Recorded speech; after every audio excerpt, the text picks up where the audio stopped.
looking at the mirror, and the reflection that cat sees is of this lion.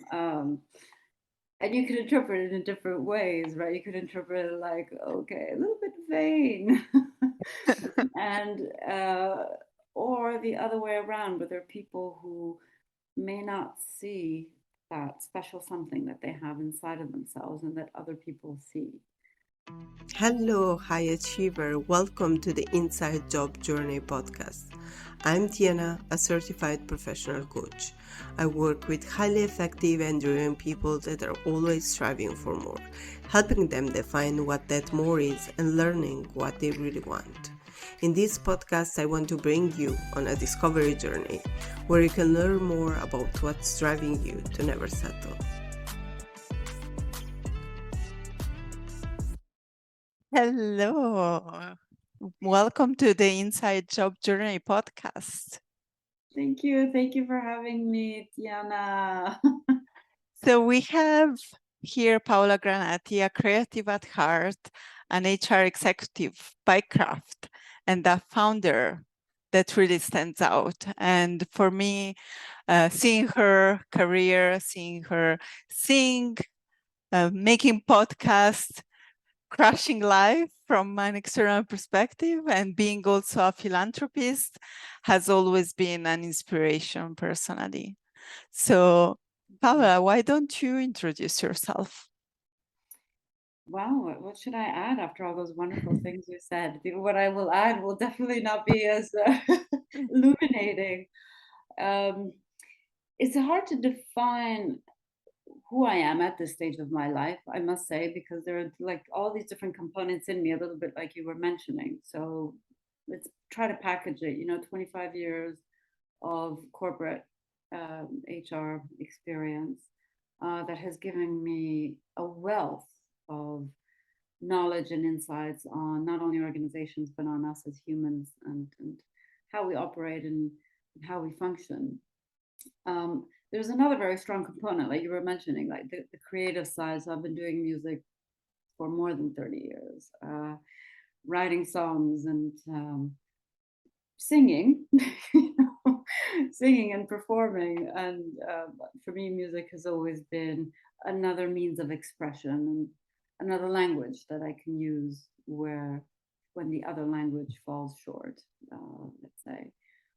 And perhaps the third most recent part of me, if I were to introduce myself, is more on a creative entrepreneurial path, if you will, and helping people understand and go beyond understanding, but also figuring out how you can build different worlds of work, and how you can actually develop multiple professions in a lifetime, and how even the world we're in today expects us to be able to almost reassemble ourselves, who we are and what we can offer to the world, and what we can get back from it.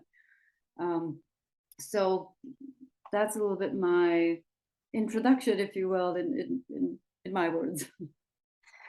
Thank you. Thank you so much. And here at the Inside Job Journey podcast, we want to focus on those stories that center around self-discovery and going through different paths to find what works for us, to find fulfillment. So, and I want to start with the fact that you have been, I think, a key component in many people's lives, I think, with your job as an HR, and I think with your creative business. And for me personally, when we were working in the same company many, many years ago, we had this workshop where you did a wonderful exercise where you asked us where we see ourselves. And at that point of time, I will see myself like someone doing mainly administrative job. And so I put myself in a box. And the feedback that I received from then my manager was that you were seeing me more in another box, in a more expanded role than what I was seeing myself. And that was really a spark in my willingness to learn more about that and to really try to discover what else I could do.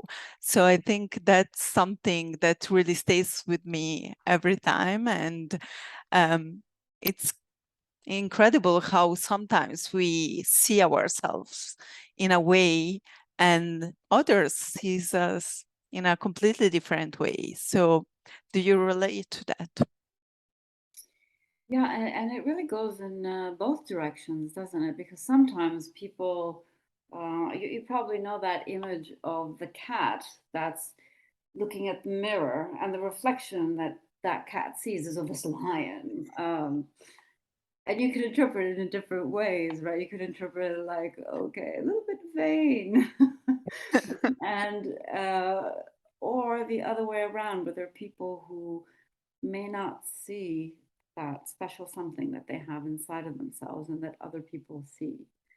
And whereas the other example is of people who think, who believe they're above and beyond, and they're kind of like uh, the light in and of itself when perhaps they bring the opposite of what they expect. So um, the importance, I think the what we can learn from that, or what we can take away from that, I think are a couple of things. The first one is never to be shy, to expose yourself, to express yourself, never to be shy, to show others who we are. Because without that, it will be very difficult for anybody either to see, the cat that believes he's a lion, or to see the potential, spark in someone. So that's really the first step. And I always say, if you don't take that first step, it's very difficult for somebody to go into your mind and in your brain and kind of say, oh, this is, I can see a bright, a fantastic future for you. Right. So that's the first one. So having the courage to be comfortable in being uncomfortable. Right. And once that's the case, then hopefully surround yourself with people who can perhaps help or can see something in you that others may not be able to see. That other famous saying, the short-sighted and the kingdom of the blind is king, right? So you don't want to surround yourself necessarily with blind people or with people who will put you down, but with Right. people who actually will elevate you. Um, and then the rest is easy, right? Because if you surround yourself with those kind of people, then naturally they will want to help, support, and make that seed, make that seed grow. And regarding our experience, I mean, I actually come from fundamental belief, which is we are so much more uh, than what we think we are. And sometimes this does not mean the cat and the lion. So, not for the sake of vanity, but we're so much more in the sense that uh, being in a box maybe only helps the little clown that has to get out of the box when you do, you press the button up, you got the clown, but that's it. You wouldn't help any human being to be in a box. And so yeah, the combination of these factors are, I think, essential for any kind of personal and professional growth and development. And let me add, congratulations to you for having picked up on the challenge, because there are many people that I have encountered in my life, in my professional life, with whom I have conversations of, hey, well, why don't you explore this? Why don't you try that? Because I actually see you in this or in that. And they don't pick up Right. the challenge because it is a lot of work as well. It is. It is definitely. And I love that you mentioned the fact that we shouldn't be confined in boxes, because oftentimes we put ourselves in those boxes and we feel somehow protected, comfortable. But the reality is that we're creating the boxes. And what inspires me about your story, it's really being able to be multiple things. One doesn't exclude the other. And so why don't you talk a little bit about that? I would love to hear the story of how you decided also to pursue the creative side. Yeah, it's a long journey. It's not one of those journeys that you say you wake up in the morning and say, "Oh, I think I'm gonna become a creative person," because actually creativity, you already have it in you. You either have it or you don't. So it's not about the becoming anyone different from who I was before, but it was more about allowing myself to be able to express these different personas that I knew I had and that I felt in companies. And I was extremely lucky because in the majority of the jobs and opportunities I had, I could always shape it. I could always shape the type of jobs. I could always add some creative parts to it. So I've never allowed myself either to be confined to, let's say, a job description. Um, that being said, there comes a point of repetition, perhaps like in organizations, and that stifles creativity. And I felt after a while, I'm like, oh, I'm not. I feel there's these other parts of me that um, are not being able to express themselves the way they are, almost pushing me to force themselves. Was it Rainier, the famous poet, was saying, "Lettera a un giovane poeta," excuse my Italian, letters to a young poet. And this poet was writing to him saying, "I don't know if I'm a poet, actually, in me. I don't know if I have the skills in me." And he wrote something like, "It's not, if you wake up in the morning and poetry is all you can think about, or if you have that hunger in you, it's poetry that's calling you to it and not the other way around." So there comes a moment where I felt that if I would not listen to these other parts of me, um, I would not be a happy person. I would not be a fulfilled person. And when you talk about internal job and finding that internal spark and motivation, that's really the trigger. And the big challenge that I'm still facing is, well, how do you anyway position yourself? Because people are still asking me, so who are you? What are you? What do you do? What do you offer? And and it is a difficult question to answer because I don't want to be boxed in. And so this works also on the creative side, by the way. Don't think in music, like I've done a recent album, etc. The music industry is not going to be looking at a 50-year-old and above person and saying, "Oh, that's a new Lady Gaga." We're going to have her do all the moves on TikTok. No, the industry also is extremely vertical and is expecting certain parameters of what it means to be a Right. successful singer or performer, etc. So these paradigms, it takes a village to try to break them. But I decided not to wait, and I'm kind of like, I am gonna experiment it on myself, and then see how it goes. But I'm so confident that, because I've kind of redefined what success means for me. It's Wow. it doesn't really matter to me what other people think. I mean, a little And bit it does. and that's really the key here. It's about redefining what success means to us.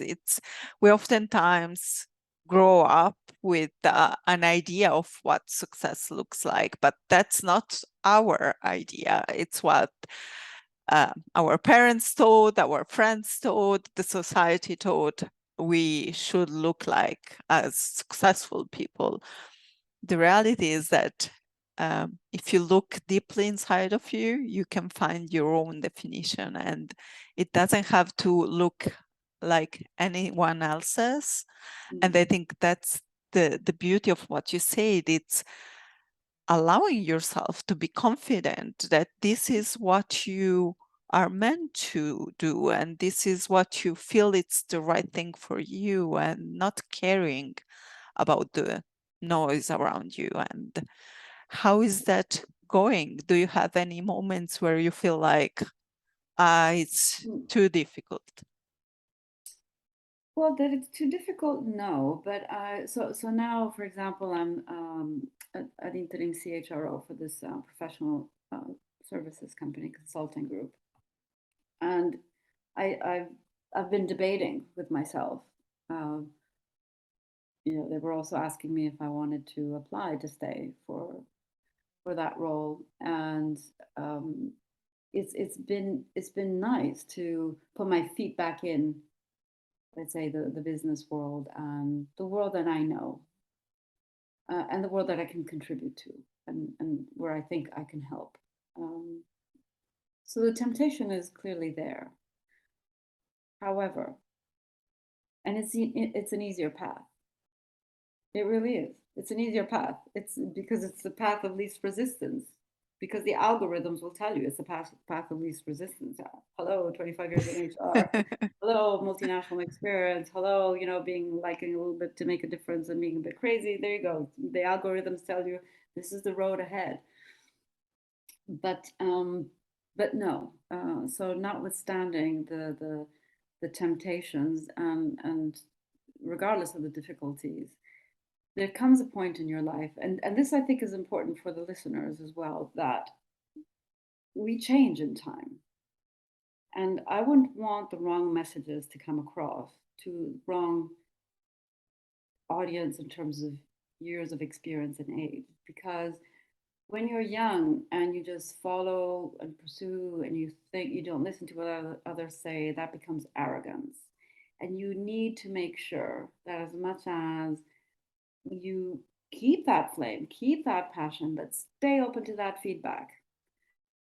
Stay open to that feedback. Well, you're anyway going to fall and make mistakes. That's part of the process. Yeah. But once you have gained enough failures and mistakes or successes, so that really also helps you better position who you are, where you are, because you've experimented, you've tested, you haven't gone with just that one sense of.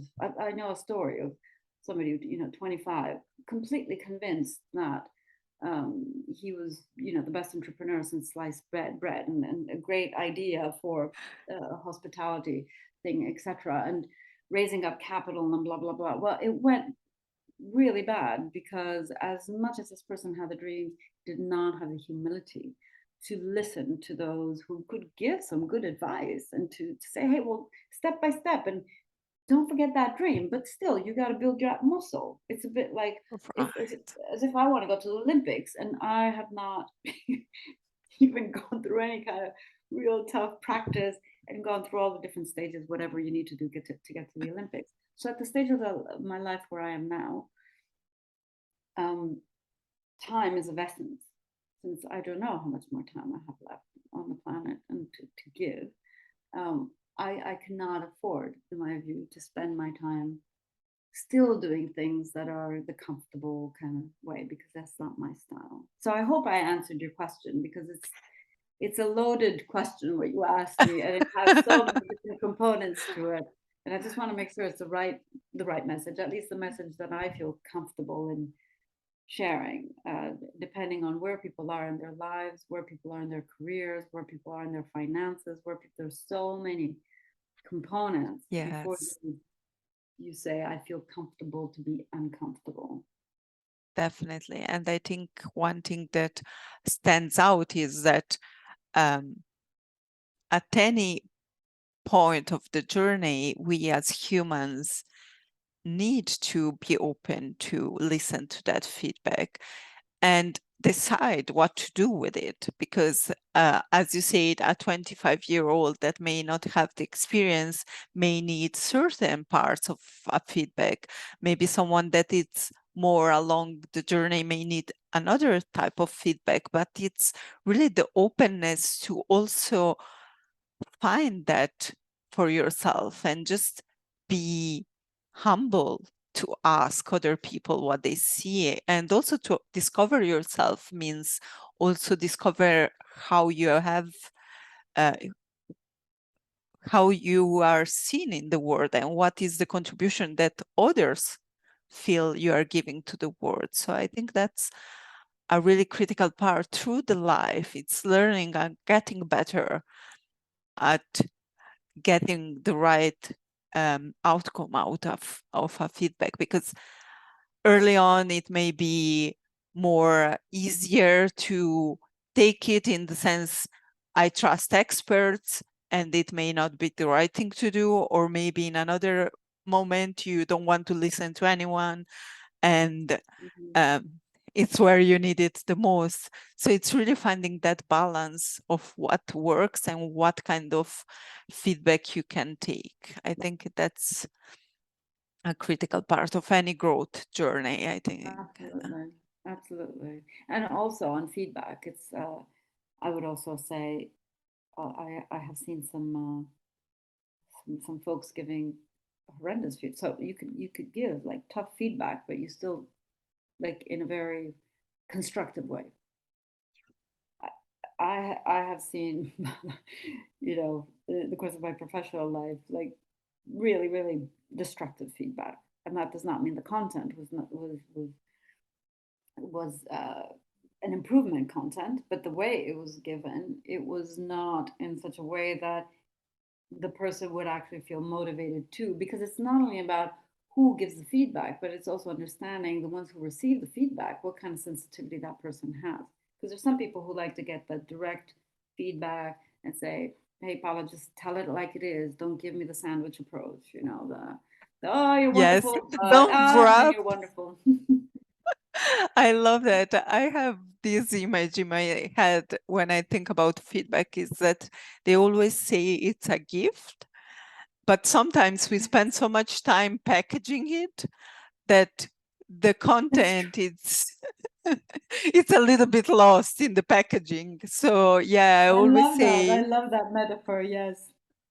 I always say, just give it to me now. Don't spend too much time crafting the perfect package, because it doesn't exist. Depending on the person and the situation, it may trigger anyhow some bad feelings, but it's really the care and the tact in the way you communicate that I think may make it different and more useful. So just as we go through this discussion, and there were so many interesting things that we touched, I think that I want to ask you to share what will be an advice that you will give to people that are starting this journey of self-discovery.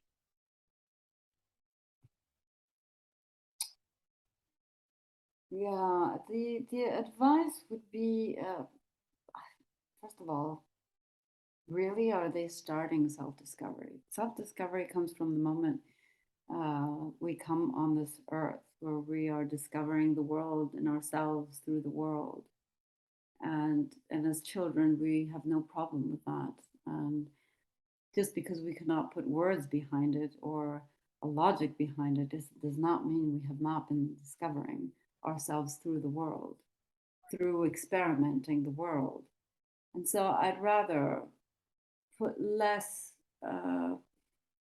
focus on the sense of self-discovery and more a focus on continuing to discover who we can become by experimenting once again with the external world. Because if it remains, because here's the thing, right? This internal focus, that's important, but if it remains internal, if once again, if then it does not, it's not externalized, if others cannot see it, if others cannot feel it, if they cannot hear it, if they cannot sense it, then at some stage you are going to question yourself, because you need that resonance. It is external, internal all the time, these boundaries, because it's your world, it's through your filters. So the moment you wake up on this planet, the world exists because of you, and the moment you're gone, the world disappears because you're gone. So it's in that in-between phase.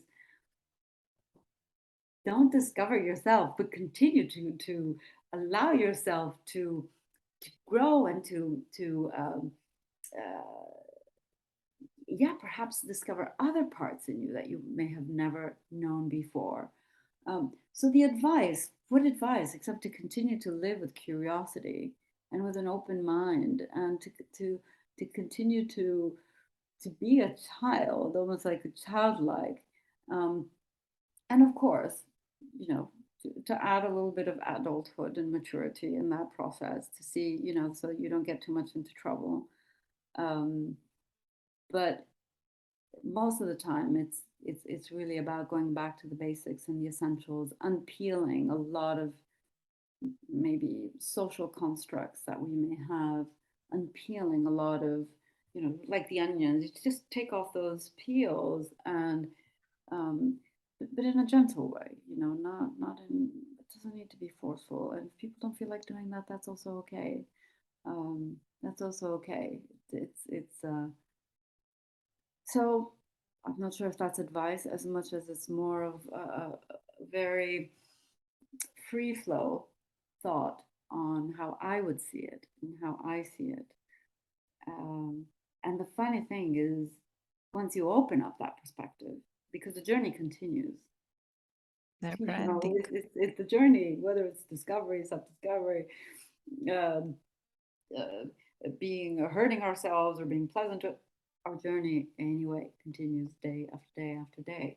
But the funny thing is, when you allow yourself to kind of lower those barriers a little bit, and you kind of allow yourself to discover new things and explore the world, and like this, you explore yourself, you will encounter other people along the way that are similar to you. And so also keep an eye open on that, because it's through others as well that we learn a lot more than only through our own self-discovery journey. Definitely. And yes, if you stay too much into yourself, into your mind, and you don't take action, and you don't create those connections that can really enrich you, it stays there. It's you continue to have the journey externally, but you stay in yourself and you don't explore other things. And I think that's something that we can all do. It's really to live life and to continue to. And you don't. So it's a bit like this. This was an important step for me. I'm looking at my piano over there and other stuff, and I can write music, and I can be here and play and do my stuff and think, I am the best thing since I don't know why, but and feel very comfortable in my world. But the real test is, so once you discover your talents, for example, if we want to talk about talents in performing and singing or doing anything else, it's outside. And that is going to help you really see to what extent, how big is that gap between what you thought you were good at or not good at, and what others actually think. And always that right balance, as you were saying, right? Because of course, to an audience, you want to make sure that you're making their time worthwhile. So I cannot ignore that feedback, right? So you always, so to your point, where to ignore, where not to ignore, it always depends on, well, wait a second, if there's an expectation of delivery something in a certain way, you have to deliver it. So in that process, it's experimenting through others, but it's also, without that external outlet, you risk being in your bubble, which is fine, but then don't blame the world for who you've not become if you've not had the courage to show up in a certain way. Don't blame others, So it's anyway, I love this conversation. I love this conversation so much, and I think we should do something very soon again. I think this will continue, because I would love to have you on my podcast again and to continue this journey together, because as I said, you're an inspiration for me, and I always look up to all your endeavors, and it's amazing to have you here. Thank you very much for being here with us. Thank you very much. Grazie mille. Grazie. This episode is over. However, you can like, subscribe, and follow for more content. And I'm happy to announce an amazing giveaway. For every like and share, you will gain 5 points. Tag me on social media or send me a screen. And the top 3 engagers until end of December will have an amazing opportunity to work with me. First prize, 2 sessions of 45 minutes each to brainstorm and set up your 2023 goals. Achieve anything you want in the new year with my strategic support and review. Second prize, 1 session of 45 minutes to review your 2023 goals and 1 follow-up feedback via email. Third prize, share your goal via email and get feedback and suggestions in 1 week.